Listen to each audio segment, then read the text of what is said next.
Muy buenas tardes, les agradezco muchísimo su presencia y sobre todo al Partido Acción Nacional la oportunidad de hacer esta presentación. No sé si ya se ve la pantalla. Sí, ya se Ok, ve. perfecto. Debo de mencionarles que me pasó un accidente, que a lo mejor pues puede servir este accidente para tener una oportunidad mayor, que habiendo terminado Orden Internacional, Democracia, Partidos Políticos y Familia, se me congeló por completo la pantalla y perdí toda la presentación. Entonces, esos cuatro capítulos que les acabo de mencionar, no van a estar en esta presentación formal, pero vamos a tener oportunidad de explayarnos en ello porque ya los había puesto y me los aprendí más o menos y los vamos a explicar de mi ronco pecho y obviamente con el documento principal en la mano, ¿no? Pero pues vamos a hacer una reflexión inicial antes de empezar. Eh, Debemos de colocarnos en el momento histórico 1965 del siglo pasado. Nada más para que se den una idea, yo nací en 1950. Y cuando pues yo era niño, cuando era joven, que me hablaban de la invasión de los franceses, y hablaban de 1865, 66, etcétera. Así les debe sonar a ustedes 1965, ¿no? Como desde la invasión de los franceses, ¿no? A mí me sonaba a mí eso en esos momentos, ¿no? Hay que tomar en cuenta el momento histórico en que se redactaron los principios de doctrina del partido. Obviamente los primeros fueron en 1939, imagínense nomás, y estos fueron los segundos en 1965, que fue una primer proyección de los principios originales. En ese entonces ya estaba muy consolidado el sistema político del Partido Revolucionario Institucional con una amplia penetración del autoritarismo y del control político nacional a través de sistemas corporativizados muy sofisticados. Y ahorita vi que está aquí mi compañero Juan José Rodríguez Prats, que puede posteriormente explicarles mucho mejor que yo cómo operaba ese sistema, que fue un sistema que dista muchísimo de lo que tenemos ahorita con Morena y el presidente actual, de lo que mucha gente dice que ahora es un segundo PRI, no tiene nada que ver con el PRI, el régimen que tenemos ahorita, al PRI del siglo pasado. Se nota clarísimamente esa presencia tremenda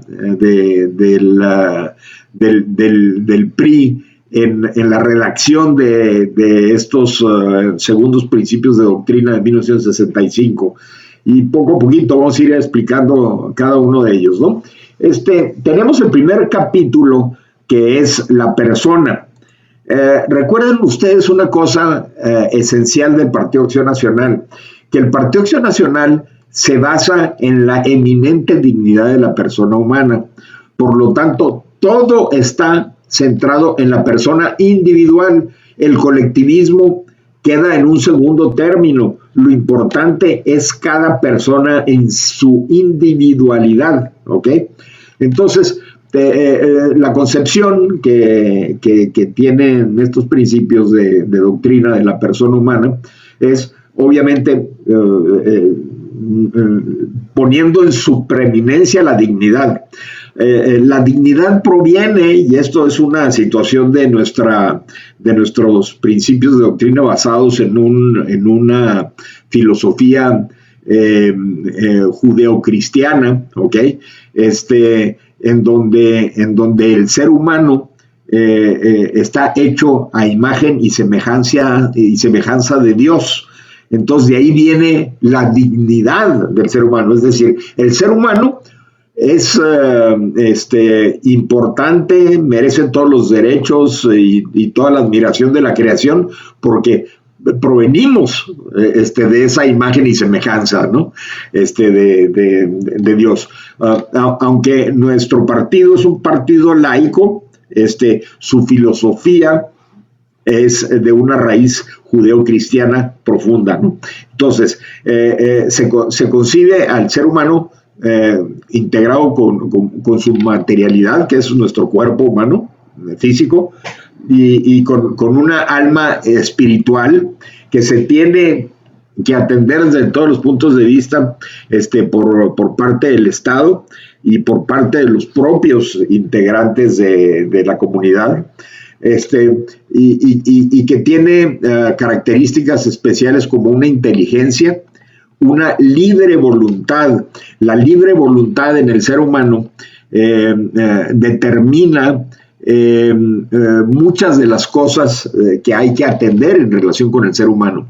El ser humano tiene una libertad que no debe de venir en libertinaje que afecte a las demás personas.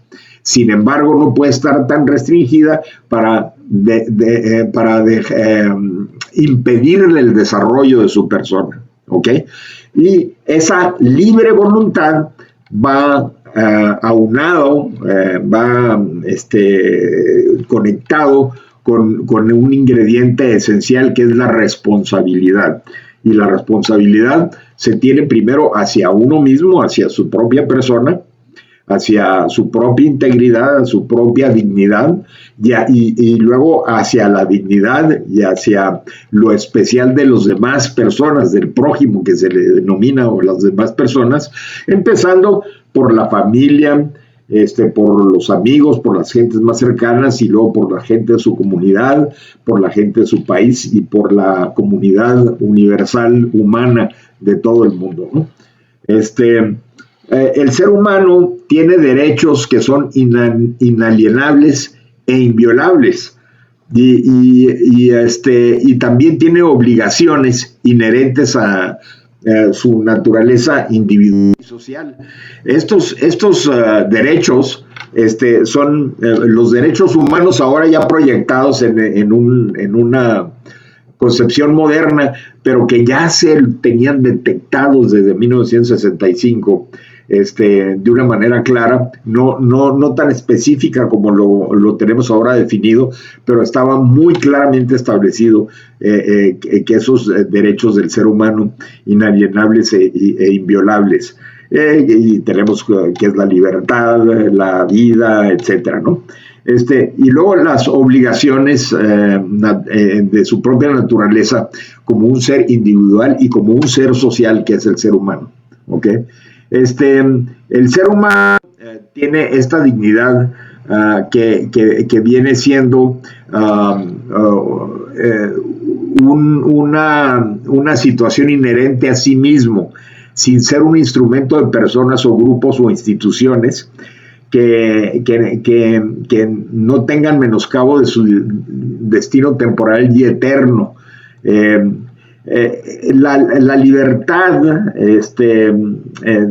es una de las esencias de estos derechos del ser humano, pero esta libertad debe de ser una libertad para gestionar y aprovechar las condiciones políticas, sociales y económicas para las personas puedan tener una mejor convivencia humana. Es decir, el desarrollo de la conducta del ser humano debe de ir dirigida, en primer lugar, a su propio respeto, al respeto de los demás, al desarrollo de la convivencia humana, y en todos los ámbitos correspondientes, políticos, sociales, económicos, para que haya este progreso de colaboración mutua entre los seres humanos en una comunidad. Y finalmente, como persona, como ser humano, debe de haber una convivencia justa, libre y ordenada para perfeccionarse y para ir creciendo en comunidad, ¿ok? Con esto podemos dar un resumen rapidísimo en relación con este capítulo de persona humana. Espero que se haya entendido en particular, en general, esta parte. Quisiera hacer una pausa en esta parte de la presentación por si hay alguna particular comentario o duda en relación con este aspecto de la persona. Entonces, adelante, compañeros, por favor.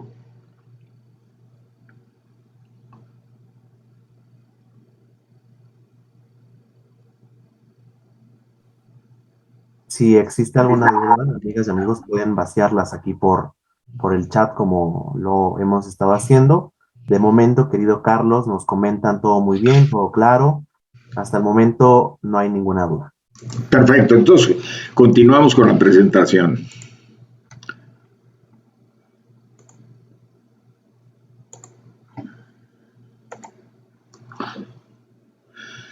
Ahora entramos en el ámbito del segundo principio de doctrina, que es política. Y bueno, pues estamos en un partido político. La política pues, es una parte esencial de lo que estamos haciendo como militantes de un partido político.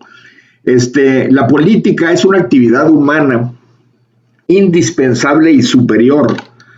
No es para dominar la política, es para servir a los demás, tanto al ser humano como a la comunidad integrada por los seres humanos. Y va dirigida a la conservación del bien común. Y ahorita nos explayamos un poquito más en ese aspecto. No solo para el acceso, no solo para el acceso a bienes materiales, sino para los valores morales y culturales desarrollados en convivencia.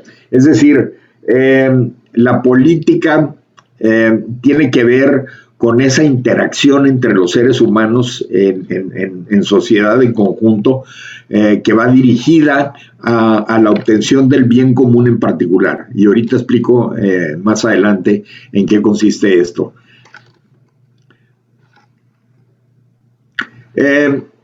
Tenemos dentro del ámbito de la política un componente importantísimo que es el Estado. El Estado, ¿ok? Tiene varios elementos, ¿ok? El más importante de todos es el pueblo. Luego tiene el territorio donde se asienta el pueblo, donde está conviviendo, donde vive y se desarrolla el pueblo. Y luego tenemos el elemento de gobierno, que combina los elementos pueblo y territorio para llevar a cabo acciones que tiendan hacia el bien común. Pero tenemos un cuarto elemento, y lo puse a un lado, que de alguna manera involucra a los tres elementos anteriores, que es el Estado de Derecho, que envuelve a pueblo, territorio y gobierno, imponiendo de una manera voluntaria por parte del pueblo, de una manera democrática, un orden para la convivencia social,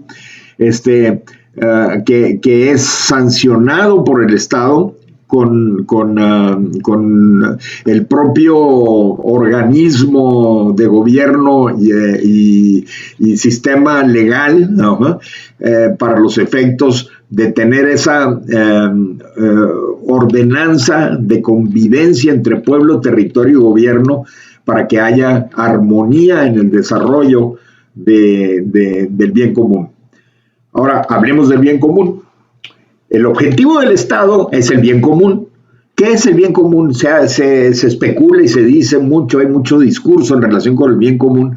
A veces hasta da risa cómo se interpreta el bien común. Pero el bien común es que se den las condiciones necesarias dentro de la vida en sociedad, dentro de la vida dentro de un Estado, para que el ser humano se desarrolle en su integridad. Un desarrollo armonioso, un desarrollo que tiene que ver con el cumplimiento de sus necesidades físicas, de sus necesidades espirituales, para poder tener un mayor acercamiento con sus creencias religiosas y para poder desarrollarse armónicamente en sociedad. ¿Cuáles son esas condiciones que se requieren para que se dé el bien común? Bueno, pues miren, las dos más importantes y paradójicamente son las que más faltan ahora, son la seguridad y la justicia. La seguridad para que uno no salga de su casa y le corten a uno la cabeza o le roben a uno su patrimonio o lo dejen a uno moribundo o lisiado, etcétera, le quiten a uno su salud. Y la justicia para que haya órganos del Estado que lleven a cabo la labor de darle a cada quien lo que le corresponde cuando hay conflictos, ¿ok? Luego tenemos, pues, obviamente la salud. No puede haber desarrollo humano, sin seguridad, sin justicia, sin salud. Educación para crecer en el conocimiento y para poder subsistir en la vida. Los servicios públicos necesarios, como la infraestructura urbana, el gas, la luz, el agua, telecomunicaciones, saneamiento, alumbrado público, calles, puentes, avenidas, parques, transporte público, cultura, actividades culturales, etcétera.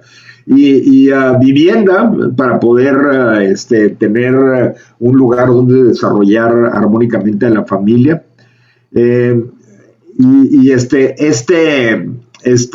Estos elementos representan la conformación de este concepto de bien común, que es darle a cada quien las condiciones necesarias para que uno libremente pueda desarrollar su vocación en la vida y desenvolverse, de reproducirse, llevar a cabo una familia, educar a la familia, proteger a la familia, hacer que esa familia crezca y a su vez desarrollen sus vocaciones.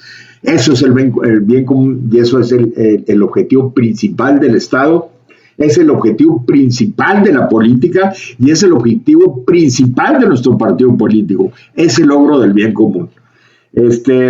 Ahorita Tere mencionaba brevemente que por desgracia muchas veces en la praxis los partidos políticos inclusive el nuestro se han excluido de esos fines principales para tener fines más coyunturales, más de corto plazo, etcétera. Nunca nos debemos de olvidar como panistas que el hecho de estar perteneciendo a este partido político es para darle a los demás lo que es necesario para obtener el bien común.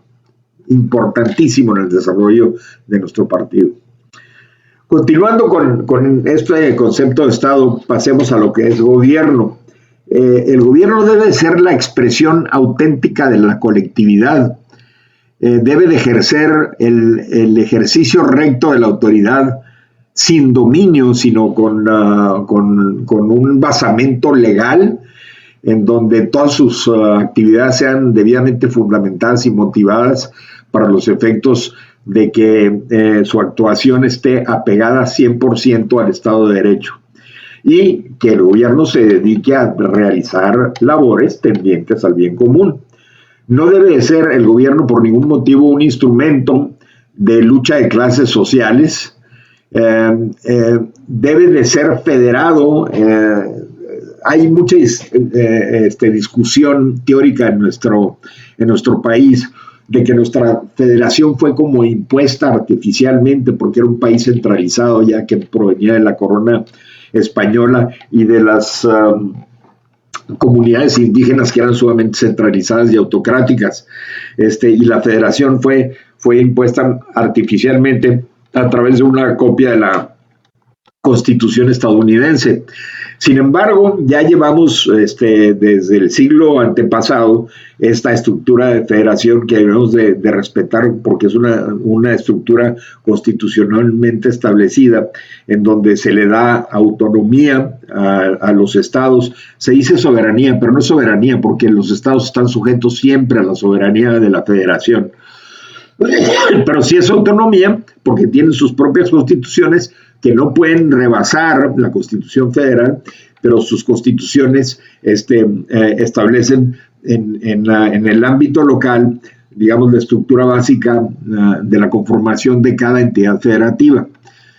Debe de haber un control a través de la división de poderes. Para que haya ese balance de poderes, en donde no prevalezca un poder sobre el otro.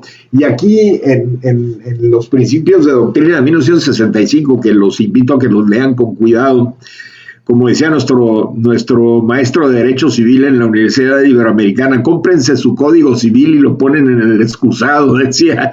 Así yo les digo, cómprense sus principios de doctrina y los ponen en el excusado, y cada vez que tengan oportunidad vayan leyendo con calma cada uno de ellos y van a ver cómo se van a ir penetrando bien en el cuerpo. En la división de poderes, en esta expresión de principios de doctrina, se ve claramente pues esa ansia del autoritarismo imperante en la época, ¿verdad? En donde el Ejecutivo prevalecía sobre todos los otros poderes. Una situación que se está dando, por desgracia, repetidamente en este gobierno. Sin embargo, vemos chispazos muy importantes y a veces contundentes, principalmente del Poder Judicial de la Federación, que a pesar de tener ya varias contaminaciones ahí tremendas por parte del Ejecutivo Federal, es decir, el presidente de la República, ha dado la cara en múltiples ocasiones para mantener el Estado de Derecho y la separación de poderes en el país, ¿no?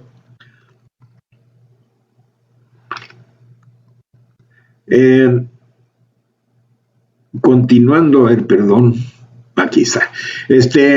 Luego, la justicia federal es necesaria para el control de la Constitución y mantener vigentes el Estado de Derecho. Debemos de tomar en cuenta lo siguiente. Tenemos el Poder Ejecutivo, que es el presidente de la República con todas sus secretarías de Estado.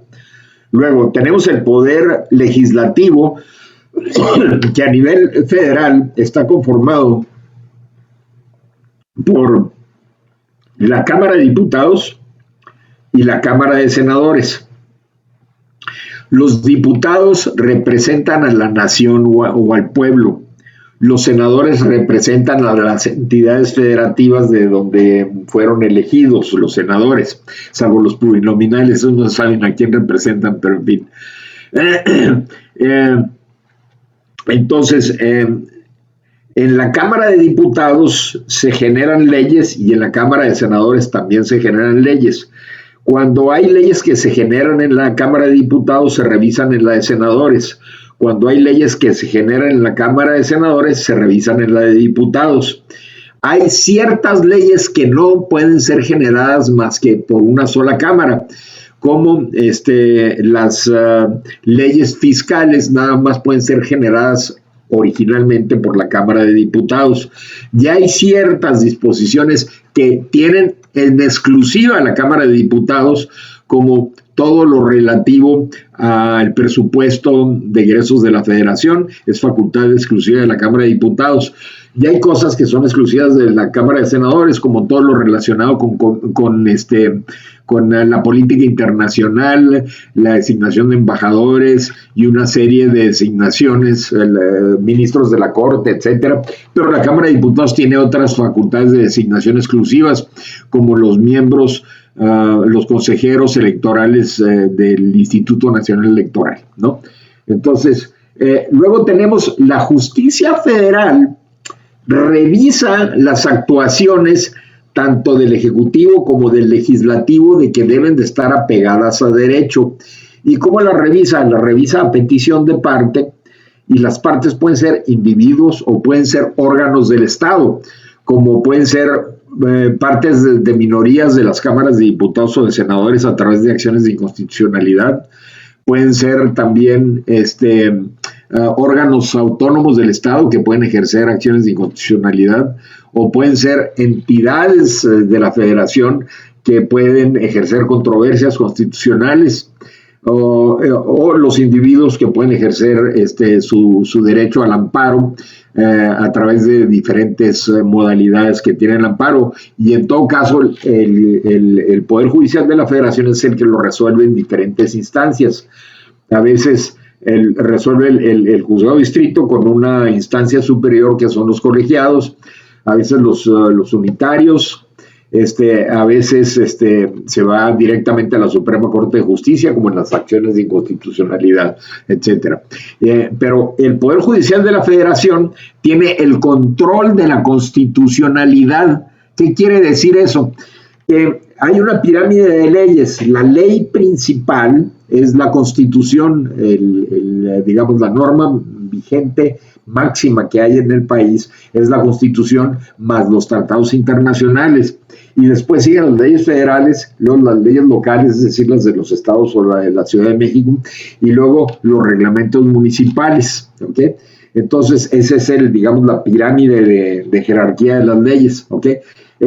Cuando hay una ley, ya sea un reglamento municipal, una ley estatal, una ley federal que viole disposiciones constitucionales, se puede acudir a los tribunales federales en estas instancias que acabo de mencionar para reclamar la inconstitucionalidad de la ley o la violación de un derecho constitucional, en cuyo caso el Poder Judicial de la Federación ejerce un control sobre eso y determina y ordena hasta hazme una nueva ley, esta nueva ley o esta ley es inconstitucional y no es aplicable, puede ser no aplicable erga omnes para todo el mundo o nada más para los quejosos, etcétera. Hay una serie de sistemas complicados e intrincados en relación con eso, pero el Poder Judicial en última instancia determina ese control constitucional. La impartición de la justicia debe de darse con eficiencia, dignidad y libertad, principios que pregona el Partido Acción Nacional para los efectos, respetando las garantías individuales que ahora son los derechos humanos, especialmente la justicia de barandilla, que son a nivel municipal la justicia que tiene que ver con las violaciones de los reglamentos municipales de policía y buen gobierno, y se determina por un juez de barandilla. Muchas veces ahí no se respetan garantías individuales, entonces ahí también cabe la intervención del Poder Judicial de la Federación. El Poder Legislativo debe ejercer responsablemente sus funciones constitucionales sin dejarse llevar por el Ejecutivo, como no me quiten ni una coma, lo que ustedes han visto muchas veces en este gobierno, orientando la conducción política del Ejecutivo a través del control presupuestal, la rendición de cuentas y exigir responsabilidades en el manejo de recursos públicos. El Senado debe ejercer sus facultades en política internacional. No debe el Ejecutivo arrogarse facultades del Legislativo y debe evitarse la prevalencia del Ejecutivo sobre los demás poderes. El Estado,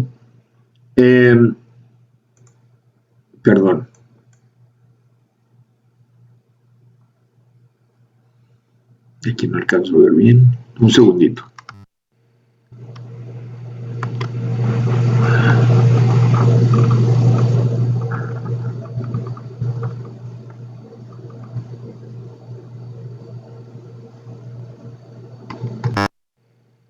Ok, ahora entramos es que no alcanzaba a ver el título. Ahora entramos al capítulo de educación, pero antes déjenme ver si no me brinco aquí. Es lo que se me borró. Permítanme un segundito.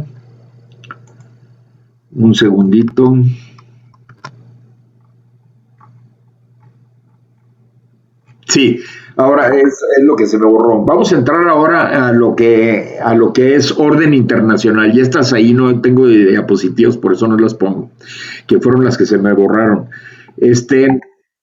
Debemos de tomar en cuenta que nuestro país está inmerso en un escenario geopolítico internacional, ¿ok? Este escenario geopolítico internacional, sí me escuchan bien, ¿verdad? Sí lo escucho. Ok, nomás quería estar, porque a veces cuando uno sale de pantalla tiene ese problema. Ese escenario geopolítico internacional tiene responsabilidades y tiene situaciones en donde existe una responsabilidad como nación ante la comunidad internacional. Y debemos de tomar en consideración lo que dice nuestro principio de doctrina, que la nación mexicana es una realidad viva con tradición propia y secular, con elementos internos de unidad capaces de superar toda división en parcialidades y y clases o grupos. Es decir, somos una nación perfectamente integrada y que actúa como tal en el escenario político internacional. ¿Ok?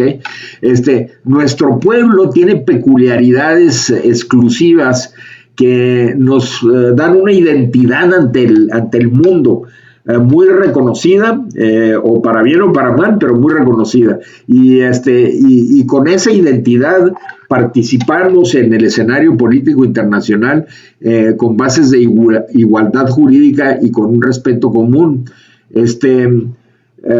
Tenemos que en el orden internacional que existe una normatividad política en donde el Estado mexicano está inmerso y esa normatividad nos da una normalidad política interna que exige la actividad en las instituciones políticas organizadas para la realización del bien común. Es decir, en el ámbito internacional el concepto de bien común no se debe de olvidar, porque en última instancia todo lo que hacen las naciones debe de ir enfocado hacia sus nacionales para que se desarrollen como personas, que es el concepto del bien común. Una concepción aislacionista de la soberanía no es buena, es decir, como lo que vemos nosotros con el presidente actual, de que no, que yo respeto la autodeterminación de los pueblos, pero cuando le conviene se mete y le dice a Biden que tiene que hacer esto y esto otro aquello, pero no les dice a los autoritarios que están violando los derechos humanos, etcétera. Entonces, tenemos una situación que es el concepto de soberanía, que quiero hablar un poquito de él. La soberanía es la facultad de regular en última instancia, aunque no haya una norma aplicable a un caso concreto. En otras palabras y en términos coloquiales, es hacer lo que se me pega la gana. Esa es la soberanía. Bueno, las naciones tienen una soberanía, pero esa soberanía tiene que ejercerse con responsabilidad y esa soberanía tiene que estar acorde con el orden internacional. Independientemente de los principios estos de autodeterminación, esta soberanía debe de ejercerse de una manera eficiente, de una manera responsable, ¿ok? Para tener un orden internacional justo y eficaz cuya vigencia resulta inaplazable. La legítima afirmación y defensa del carácter y de las peculiaridades nacionales y del ejercicio legítimo de la soberanía no implica que los miembros de la comunidad internacional queden exentos del deber de cooperar al bien de la misma mediante la formación de organizaciones supranacionales. Es decir, se establecen organizaciones que van más allá del estado de gobierno de un pueblo y de su soberanía, y esas organizaciones supranacionales trascienden la soberanía de una nación porque soberanamente la nación toma la determinación de que así suceda. Y así tenemos en México, que está sujeto al Tribunal Internacional, a la Corte Interamericana de Derechos Humanos. Por eso los tratados internacionales fueron puestos al mismo nivel que la Constitución Política de los Estados Unidos Mexicanos. ¿Ok? La ayuda internacional para la elevación humana y el desarrollo económico de la cooperación internacional deben de ser principios que estén en constante foco de nuestras autoridades para el desarrollo de la relación del Estado mexicano para con las demás naciones. La exterior de México, permítame un segundito.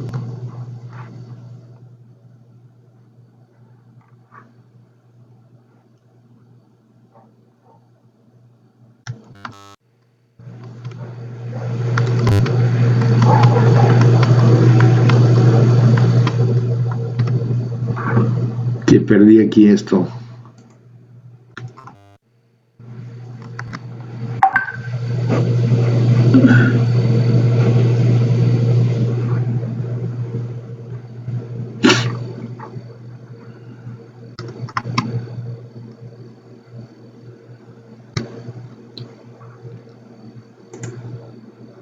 Perdón, un segundito.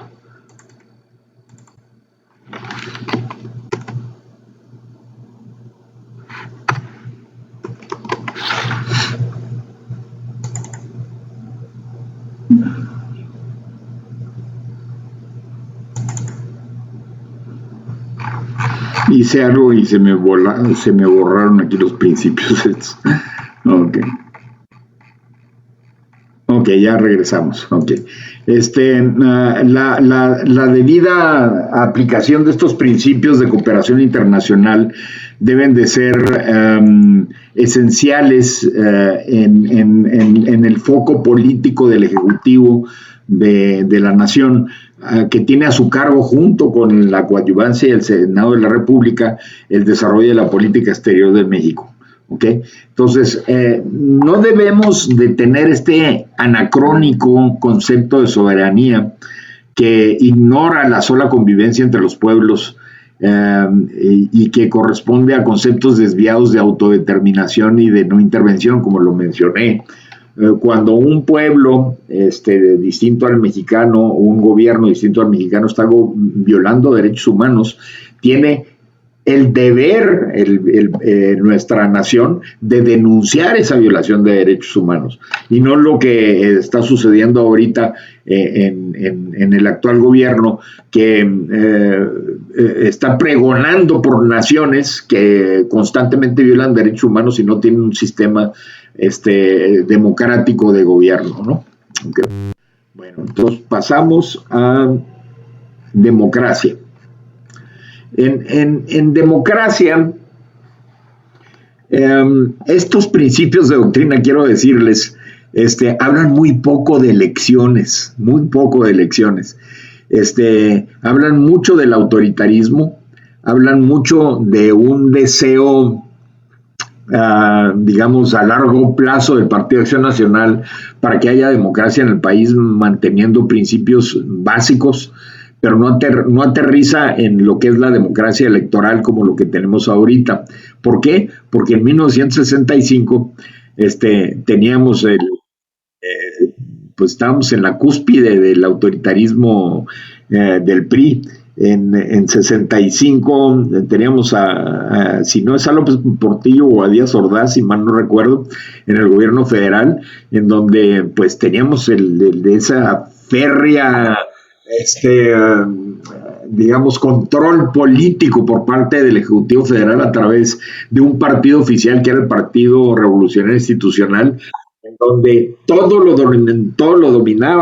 dominaba a los organismos intermedios, a los sindicatos, a los empresarios a través del sistema de cámaras.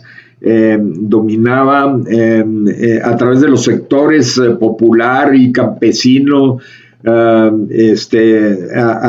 áreas de la sociedad mexicana, para que todos quedaran alineados a una política que provenía directamente del presidente de la República, con lineamientos de ideología del desarrollo estabilizador y el nacionalismo revolucionario a ultranza, ¿verdad?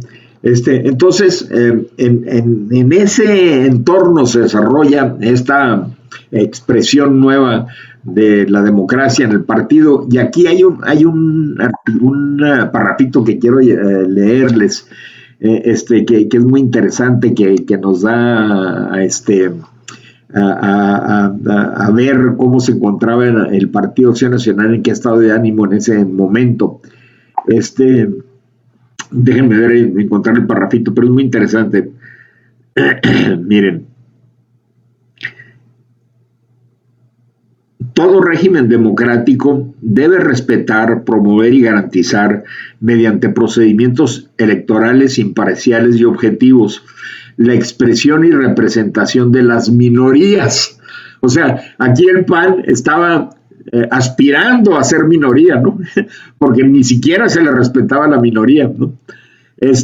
Los derechos del ciudadano para intervenir en el proceso de integración del gobierno al que vive sujeto y forma parte del propio gobierno.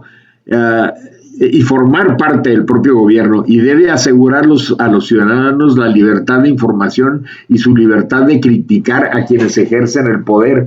O sea, el PAN aspiraba a que se le reconociera como minoría y que hubiese la posibilidad de poder ser parte integrante del gobierno por ahí en algún municipio aislado en el país, ¿verdad? Y sobre todo el ejercer su libertad de criticar al gobierno, porque en ese entonces ni siquiera se podía criticar al gobierno, ¿okay? Entonces, aquí tenemos una gran prueba del desarrollo democrático que hemos tenido y lo que teníamos en 1965. Entonces, la aspiración democrática de estos principios en 65 era el derecho de ser minoría, el derecho de poder criticar al gobierno y poder participar en esa conformación de políticas de Estado en que se le hiciera uno caso, ¿no? Básicamente. Ahora entramos a partidos políticos. En los partidos políticos, ahora que son tan criticados, tienen una función integral en el desarrollo de la política. Tenemos que ver que en sociedad tenemos diversas ideas, diversos puntos de visualizar la vida, etcétera. Y esas diversas ideas y diversos puntos de visualizar la vida, deben de aterrizar en tener la oportunidad de que personas que compartan las mismas ideas, ideologías o formas de ver la vida puedan asociarse para hacer política e impulsar sus políticas públicas para el logro del bien común, cada uno a su estilo, por así decirlo. Entonces, para hacer eso se conforman los partidos políticos, ¿okay? Pero en 1965 había un partido político de Estado que conglomeraba al gobierno, conglomeraba a toda la sociedad, y había pues otro partido político que era el PAN y unos partidos medio satélites del gobierno, ¿verdad?, que le hacían un poquito la porra al gobierno, pero el único otro partido que había en realidad era el PAN, y el PAN pues estaba muy claramente identificado con ideas radicalmente diferentes a las ideas del Partido Revolucionario Institucional. Aunque el Partido Revolucionario Institucional quisiera llegar al bien común también de alguna forma, no muy bien identificado como lo tenía el Partido Acción Nacional, en ese sentido, pero tenía una mentalidad colectivizada del Partido Revolucionario Institucional, mientras que el PAN una mentalidad basada en la inminente dignidad del ser humano, ¿okay?, individualizada, pero con aspectos colectivos muy importantes que los vamos a ver más adelante en los sindicatos y en otros de los capítulos adelante. Muy interesante esa proyección social que tiene el Partido Acción Nacional, que se le tilda como un partido de derecha, que si se pone uno a leer estos principios distan mucho de ser de derecha en muchos sentidos.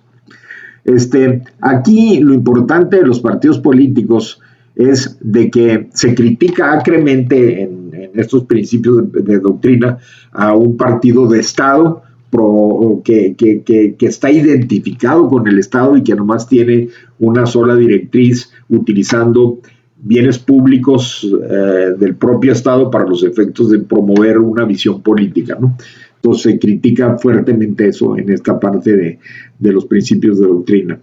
En una democracia, dice, ni en la teoría ni en la práctica deben identificarse el Estado o el gobierno con un partido político.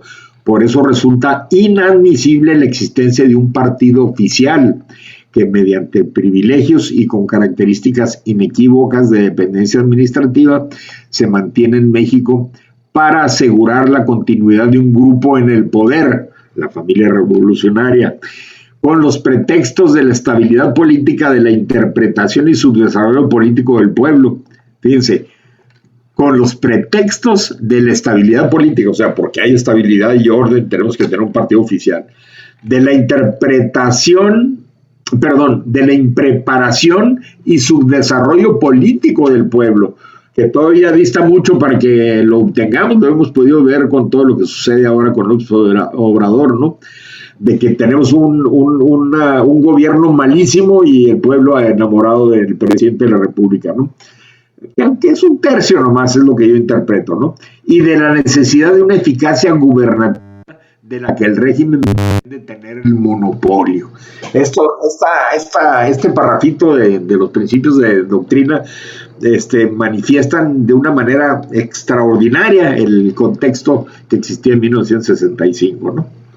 Ahora, saliendo casi de la isla en donde me perdí con mi presentación, familia. El Partido Acción Nacional tiene una fuerte convicción por la familia y la visualiza como una comunidad de padres e hijos y unidad social natural básica que tiene influjo determinante en la sociedad entera. Es decir, que tiene una determinación, que tiene una influencia en la sociedad entera, esta comunidad familia. Por desgracia, en estos tiempos modernos, la familia cada día se torna menos importante. Y una de las aspiraciones del Partido Acción Nacional es que la familia sea una parte esencial del desarrollo político, económico y social de México. La familia tiene fines naturales, como la continuación de la especie, como comunicar y desarrollar los valores morales e intelectuales para la formación y perfeccionamiento de las personas y de la sociedad, y proporcionar a sus miembros los bienes materiales y espirituales requeridos para una vida ordinaria y suficiente. Es decir, el concepto esencial de solidaridad, de estar unidos con un propósito determinado para la supervivencia y para el desarrollo y el crecimiento de los integrantes de la familia, ¿no? ¿Okay? Entonces, el objetivo indispensable de una reforma social es luchar para la suficiencia económica de la familia. Entonces, los principios de doctrina del 65 estaban enfocados esencialmente a visualizar a la familia como ese elemento básico para el desarrollo de una comunidad, y el quehacer del Estado debía de ir principalmente enfocado, a pesar de ir enfocado al individuo, el siguiente paso de desarrollos sociales con su familia. Y remata el capítulo diciendo que una política social justa no debe de pretender la sustitución de la familia por el Estado. Es decir, la familia debe de prevalecer siempre, el Estado inclusive puede ser secundario frente a esta concepción de la familia. ¿Okay? Entonces hay una vocación de convicción muy firme en el Partido Acción Nacional de que la familia debe ser el elemento que prevalezca principalmente en la sociedad.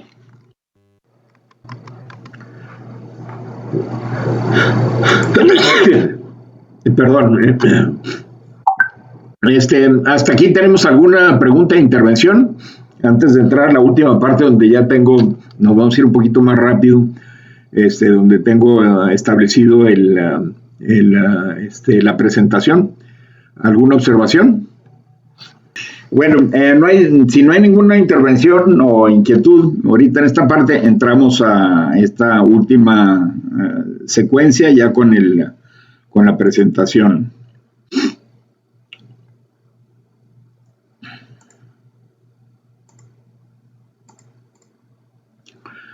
¿Ya se ve? Sí. Ok, perfecto.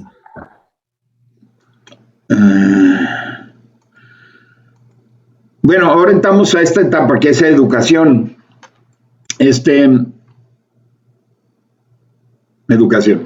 Debemos de mencionar, en primer lugar, que el Estado no debe de impedir la libertad de investigación y opinión científica. Aquí, otra vez, hagan de cuenta que está sucediendo esto en este momento histórico, en el siglo XXI, en donde López Obrador se lanza en contra del CIDE diciendo que tenía una vocación neoliberal. Pues no debe de impedir la libertad de investigación y opinión científica, sea neoliberal o sea de lo que sea. El Estado no debe meterse en esas cosas, ¿no? Y fíjense cómo la visión de nuestros ideólogos, nuestros investigadores de ciencia política, hasta dónde ha llegado de poder captar este tipo de situaciones que están pasando ahorita, y esto pasaba en el siglo pasado, un poquito a mediados del siglo pasado, ¿no? Ahora, los límites de la investigación se deben de constreñir a la moral y al bien común, es decir, todo lo que haga el ser humano en su conducta, incluyendo en la materia educativa, tiene límites. Y el límite es la moral y la ética es un concepto que son equivalentes. Hacer bien las cosas, en que no se actúe de una manera que no vaya de acuerdo con los cánones de la buena conducta, y que vaya siempre dirigido hacia la obtención del bien común. Hasta ahí debe de ser los límites de la investigación. La educación debe de ser una tarea de todos y es deber del Estado, pero nunca debe de monopolizar la educación el Estado.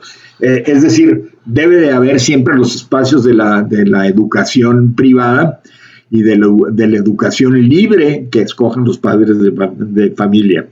Debe procurarse educación también para todos, o sea, es un derecho de todo ciudadano el acceder a los caminos de la educación. Debe de asegurarse la educación básica, promoverse la cultura y dar capacitación técnica. Es decir, el Estado tiene la obligación de otorgar una educación esencial para la convivencia, para el desarrollo del ser, para el conocimiento del entorno universal en donde vive el ser humano, para promover la cultura, es decir, desarrollar el alma del ser humano y producir bienes derivados del alma del ser humano, y la capacitación técnica para los efectos de poder innovar, para poder mantener las estructuras físicas necesarias para que el ser humano pueda desarrollarse en su sociedad adecuadamente y que tienda hacia el bien común, ¿no? El Estado no puede ser vehículo de propaganda sectaria.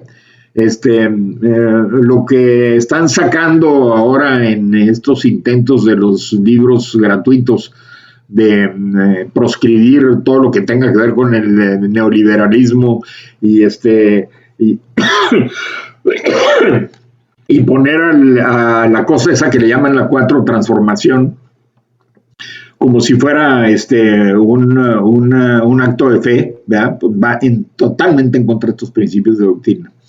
Debe haber libertad de enseñanza con límites metodológicos, es decir, la libertad de enseñanza no puede exceder a que haya un libertinaje que caiga en la enseñanza porque no haya metodologías adecuadas.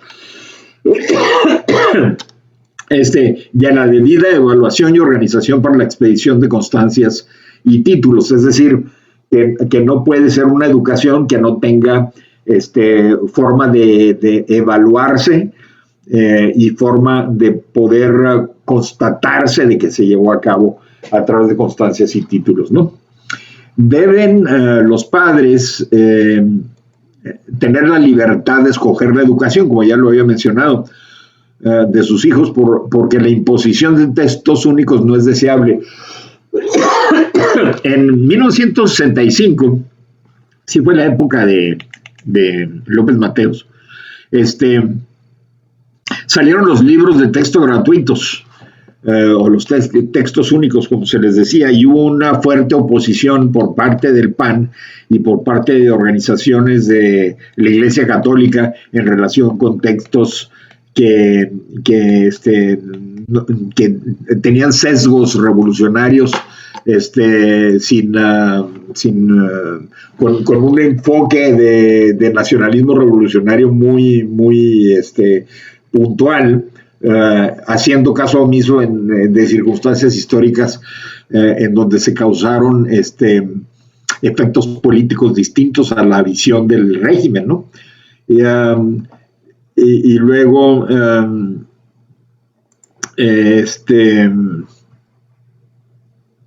se deben de asegurar la libertad de investigación a nivel universitario, la cátedra libre y la libertad de cátedra, prevaleciendo esa, siendo que Gómez Morín fue primer rector de la UNAM que defendió arduamente la libertad de cátedra en UNAM y la autonomía universitaria.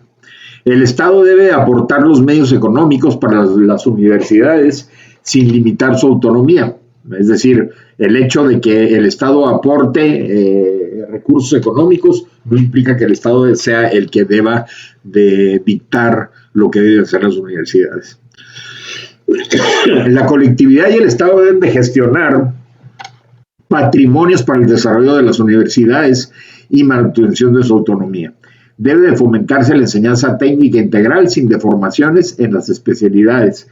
Los presupuestos gubernamentales para la educación deben de ser adecuados y no andar con las austeridades republicanas y las austeridades y las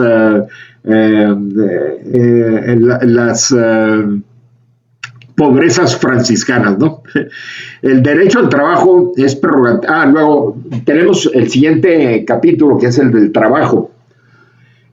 Aquí es donde les digo, compañeros, que se manifiesta muy claramente la vocación social del Partido Acción Nacional sin perder la visión individual del reconocimiento de la persona humana, ¿ok? Y lo van a ver. El derecho al trabajo es prerrogativa al fundarse al derecho a la vida y a la libertad. No debe sujetarse por nadie a criterios políticos ni ideológicos el derecho al trabajo. O sea, si tú quieres trabajar aquí, debes de creer en esto, debes de creer en lo otro, o debes de apoyar este partido o al otro, ¿no? El trabajo es preeminente como como el elemento ordenador de la economía social sobre los bienes materiales objeto de propiedad. Y aquí empezamos con esta visión social que les menciono yo en relación con el trabajo. El trabajo es preeminente, en primer lugar, como un elemento ordenador de la economía social sobre los bienes materiales objetos de propiedad, es decir, los bienes de capital. Es más importante el trabajo, ¿ok? Toda persona apta para el trabajo debe realizarlo en igualdad de condiciones entre hombres y mujeres. También esto es súper avanzada, ¿no? Como pueden ver, del siglo pasado ya se pregonaba la igualdad de hombres y mujeres en el trabajo. El trabajo de la mujer, sin embargo, debe tener consideraciones a su sexo y a la crianza de los hijos y deberes de esposa. Aquí se le da una exclusiva a la mujer de que es el único ser humano que puede procrear hijos, ¿ok? Y por lo tanto se le debe dar una consideración especial. Y aquí viene una parte que pues es del siglo pasado, que los deberes de esposa. Entonces los deberes de esposa pues se supone que eran los deberes del hogar, que ahora ya están compartidos entre hombre y mujer, ¿no? El trabajo debe tener retribución justa para permitir mantener decorosamente una familia con posibilidades de mejoramiento. Es decir, que la familia se mantenga en lo mínimo y que haya oportunidades de ir creciendo poco a poco. Es obligación del Estado y particulares crear las condiciones para el desarrollo de las fuentes de empleo. Es decir, no es nada más del Estado, sino es concordante, Estado y particulares. El Estado debe poner las condiciones de orden necesarias para desarrollar fuentes de empleo. Y las fuentes de empleo no se desarrollan más que con inversión. Entonces, donde el particular no puede invertir, se permite que el Estado invierta con determinadas limitaciones, ¿no? El trabajador tiene un derecho a un trabajo estable, es decir, a la estabilidad del trabajo como un derecho que es de todos los seres humanos, ¿no? Los que pierdan la capacidad de trabajar deben de contar con los recursos suficientes para la manutención de su familia. Se puede perder total o parcialmente la capacidad de trabajar por un accidente, por una enfermedad, una situación especial, en donde ya no se puede trabajar por una incapacidad física o mental inclusive. Y entonces esa persona debe de mantener recursos suficientes para la manutención de su familia, y esos recursos deben de provenir, pues pueden ser de parte de la iniciativa privada y del gobierno, o parte del gobierno nomás a través de recursos presupuestales que se dediquen a atender a esas carencias que no pueden ser cubiertas por la empresa ni por la familia. El Estado debe desarrollar los recursos para cumplir con estas obligaciones. Entonces, debe de haber presupuestos necesarios y suficientes para cumplir con ello, ¿no? Debe haber una integración entre... Fíjense aquí qué avanzada y qué social es esto. Debe haber una integración entre propiedad, ganancias y decisiones de la empresa, con todos con los que ella colaboran, la cogestión, ¿ok? Patrones, trabajadores, integrados, propiedad, trabajo, ganancias, decisión compartidas para llevar a cabo una comunidad de vida en donde todos participen de sus beneficios de forma equitativa, respondiendo a las necesidades de la colectividad. Debe haber una integración entre propiedad, ganancias y decisiones de la empresa con todos los que en ella colaboran. Fíjense nomás, propiedad, ganancias, decisiones, empresas, patrones, trabajadores, forman toda una comunidad de vida en donde todos participan de sus beneficios de forma equitativa. ¿Qué quiere decir? Que a cada quien lo que le corresponde, y hay que determinar qué le corresponde a cada quien, respondiendo a las necesidades de la colectividad. Entonces, aparte de que los trabajadores, los patrones, los capitalistas trabajan en comunidad para desarrollarse mutuamente y participar de esas utilidades, de esos beneficios de la empresa de forma equitativa, hay una responsabilidad social hacia la colectividad, hacia el desarrollo de la comunidad, ¿ok? No nada más las ganancias de la empresa van para los capitalistas, no nada más las ganancias o los ingresos de la empresa van para los trabajadores, sino que equitativamente capitalistas, trabajadores, empresarios se reparten equitativamente, se reparten de forma con equidad los ingresos y ganancias de la empresa, pero también tienen una responsabilidad de que parte de esas utilidades tienen que mejorar la colectividad, ¿ok? Fabuloso concepto, fabuloso, y que no me digan que el Partido de Acción Nacional es un partido de derecha con este tipo de conceptualizaciones, ¿no? El Estado debe garantizar la libertad de trabajadores, campesinos, profesionistas, empresarios para organizarse para defender sus intereses. Aquí trasciende la cuestión de la iniciativa privada en partes humanas, sino si va hacia los campesinos, las comunidades indígenas, etcétera, ¿no? Ejidales, etcétera. Sus organizaciones deben tener democracia interna sin intervención del Estado para sesgarlas. TEMEC, eso es lo que dice el TEMEC. Fíjense nomás, desde 1965 estábamos poniendo lo que ahorita dice el TEMEC, ¿no? Okay. Debe haber un sistema de rendición de cuentas de los dirigentes de las empresas. Es decir, el empresario, déjenme ponerlo de esta manera, cuando se crea una empresa, la empresa en sí se independiza de su empresario y se convierte en una especie de valor social, valor para la sociedad, ¿ok? No quiere decir que el empresario pierda la propiedad sobre la empresa, pero el empresario se convierte en responsable de que la empresa cumpla con sus fines, ¿ok? Y deben de haber sanciones políticas, deben de haber sanciones por el mal ejercicio de una dirección adecuada en una empresa, ¿ok? Fíjense nomás la conceptualización que tiene el PAN en relación con el valor social y la responsabilidad empresarial, ¿no? No debe haber sanciones por razones políticas o religiosas en relación con el desarrollo de las empresas. Los sindicatos deben de gestionar el bien común para sus agremiados, recomendando las opciones electorales que consideren adecuadas a su gremio. Es decir, el sindicato tiene libertad de decirle a sus agremiados: yo creo que esta opción política es la adecuada para nuestra empresa o para nuestros intereses. No los puedo obligar, pero sí puedo opinar al respecto, ¿no? No debe imponerse afiliaciones partidistas a través de los sindicatos.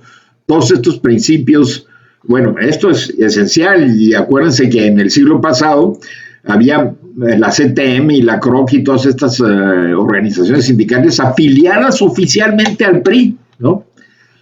Todos estos principios deben aplicarse asimismo a las asociaciones agrarias de comunidades ejidales o de pequeños propietarios.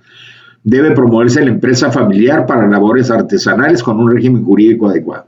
Con esto terminamos lo de trabajo y entramos a municipio. El municipio debe integrarse democráticamente con recursos propios.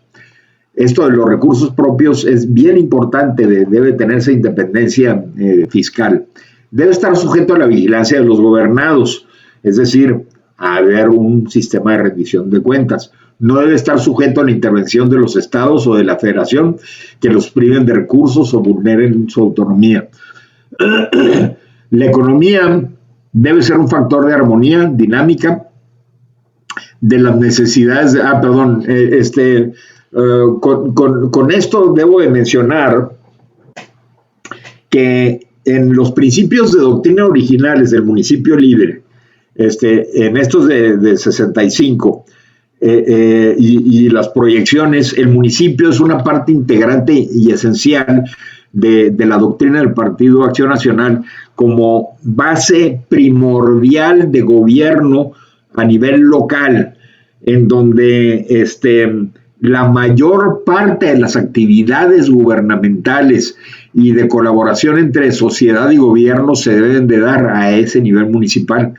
Entonces, debe estar garantizado esa libertad de gestión del municipio y libertad presupuestal del municipio.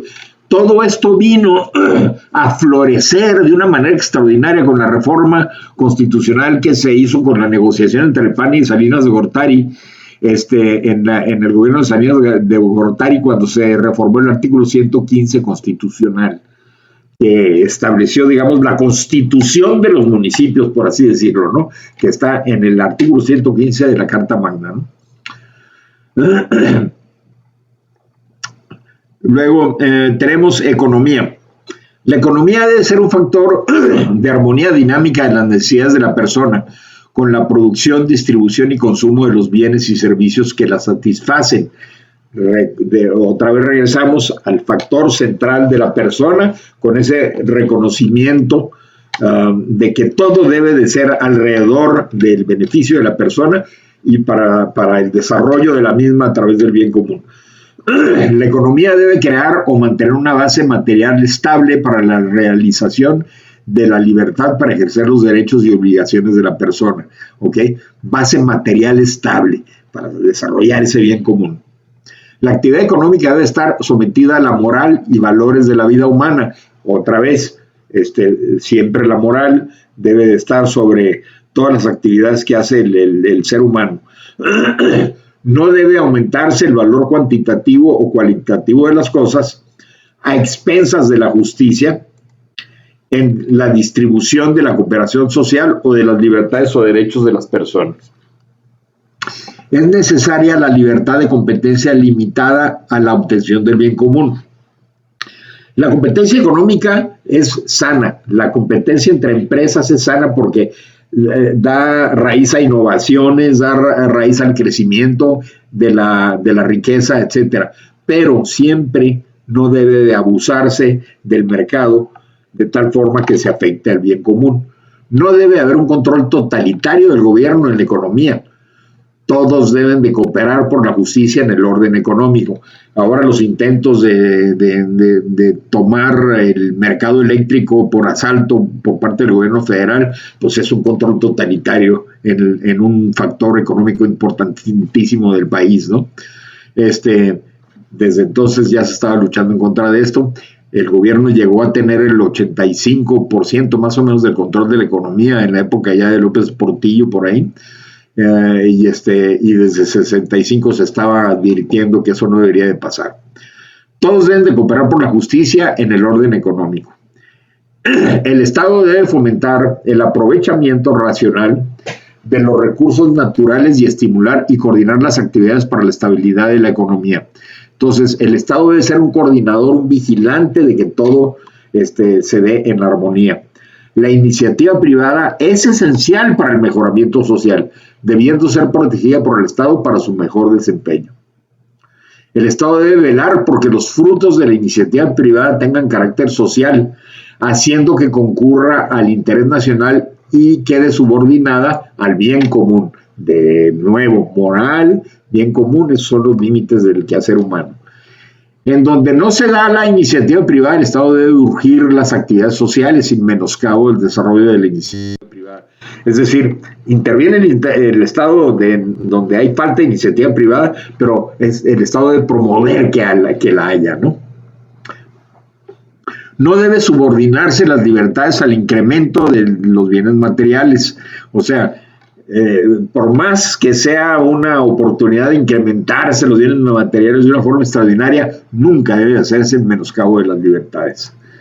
La planeación económica debe de estar orientada al desarrollo mediante una acción concertada de todos los factores económicos, no solo del gobierno. Es decir, cuando hay una planeación, todo el mundo debe intervenir, no solo el gobierno, sino deben intervenir patrones, deben intervenir universitarios, gente científica de estudio, dirigentes empresariales, etcétera, para poder hacer de una manera holística, ahora como se dice, la planeación económica. ¿Okay?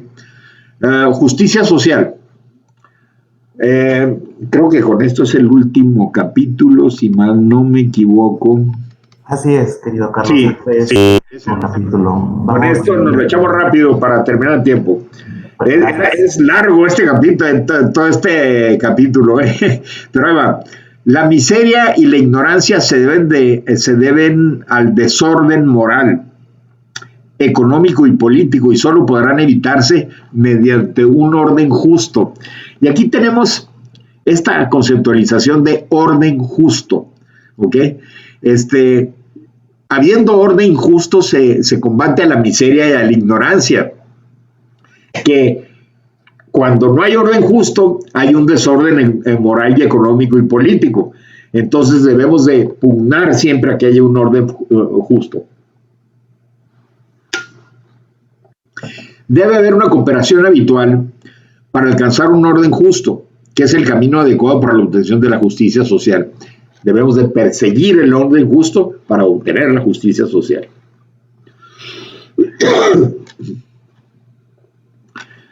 Como justicia del bien común, se entiende la justicia social que se realiza a través de las personas, los grupos sociales con la autoridad y el cumplimiento de sus obligaciones recíprocas. La propiedad privada no es un fin en sí mismo, sino un instrumento de apoyo y garantía a la libertad de las personas y seguridad de la familia. Es decir, En visiones de ultraderecha se dice que la propiedad privada es lo máximo del mundo. No, el PAN no lo visualiza así. Es un instrumento de apoyo que garantiza la libertad de la persona y la seguridad de la familia, pero no es un fin en sí mismo. Es un método de garantía, digamos. La propiedad privada debe regularse para el bien común, ¿ok? Siempre el bien común por delante. Pues con esto, compañeros, terminamos la exposición, y me pongo a sus órdenes para cualquier observación, comentario, crítica, lo que sea.